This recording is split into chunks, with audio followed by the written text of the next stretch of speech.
동상이몽은 같은 침상에 누워 다른 꿈을 꾼다 라는 뜻으로 겉으로는 같은 목표를 추구하는 듯 보이지만 실제로는 각자 다른 생각이나 목적을 가지고 있는 상황을 의미합니다. 이 표현은 협력 관계에 있지만 서로의 본심이나 목표가 다를 때 주로 쓰입니다. 고려시대 이의방, 이고 정중부에 의한 무신정변은 권력의 중심에 서기 위해 협력했지만 서로 다른 꿈을 꿨던 인물들이 벌인 치열한 권력 다툼의 장이었습니다. 그 이야기 속으로 떠나볼까요? 고려 의종 시절, 나라의 권력은 문신들에게 집중되어 있었습니다. 문신들은 고위직을 독점하며 무신들을 천대했으며 특히 의종은 무신들을 하찮게 여기고 이들을 모욕하는 일이 잦았습니다. 무신들 사이에서는 점점 분노가 쌓여갔고 참을 수 없었던 이의방과 이고는 무신의 자존심을 되찾고 권력을 잡기 위해 정중부와 손을 잡았습니다. 이들은 오랜 불만과 모욕을 씻어낼 날만을 기다렸습니다. 그러던 1170년 기회가 찾아왔습니다. 의종이 대소신료들을 데리고 유람지인 보현원으로 떠난 날 문신들의 오만은 극에 달했습니다. 길을 가던 중 무신들의 기분을 달래기 위해 오문 근처 공터에서 오병수박회를 열었습니다.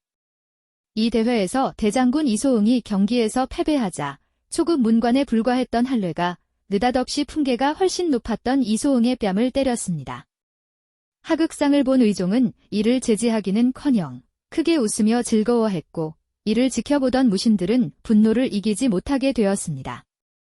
이날 밤 무신들은 마침내 의종과 문신들을 겨냥해 반란을 일으키기로 결심했습니다.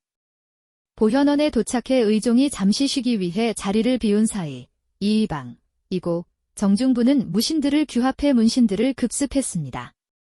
오랜 불만을 품었던 무신들은 의종을 따라온 문신들을 하나둘 제거하기 시작했고 뺨을 때리며 무신들을 모욕한 한뢰는 의종의 침대 밑에 숨었지만 결국 살해당했습니다. 무신들은 개경으로 별동대를 보내 문신들을 학살하고 개경을 점령했으며 마침내 고려의 정권을 손에 넣었습니다. 하지만 이들은 난을 일으킬 때 힘을 모아 같은 목표를 위해 싸운 동지들이었지만 이제 서로 권력의 정점에 서려는 욕망을 숨기지 않았습니다. 이고는 결국 자신이 최고 자리에 오르기 위해 이의방을 제거하려는 계획을 세웠습니다. 한때는 같은 뜻을 위해 손을 맞잡았던 동지였지만 이제는 서로를 제거해야 할 적으로 돌변한 것입니다. 그러나 이고의 계획은 이의방에게 새어나갔고 결국 이고는 이의방에게 제거당하고 말았습니다. 하지만 이의방의 꿈도 오래가지 못했습니다. 정중부의 아들 정균과 승려 종참은 이의방을 제거했습니다. 서로 같은 목표를 위해 나란히 싸웠던 3명의 무신들은 각자의 욕망을 품은 채 권력 다툼을 벌이다 하나둘 무너졌고 마지막에 남은 정중부가 권력의 중심에 서게 되었습니다. 이처럼 한때 같은 뜻으로 함께했던 이들이었지만 저마다 다른 꿈을 꾸며 각자의 욕망을 추구한 결과 그들의 협력은 곧 배신으로 변했습니다. 권력을 위해 함께했던 이의방, 이고 정중부는 서로 다른 꿈과 목적을 품은 채 결국 서로를 배신하고 죽음에 이르게 되었습니다.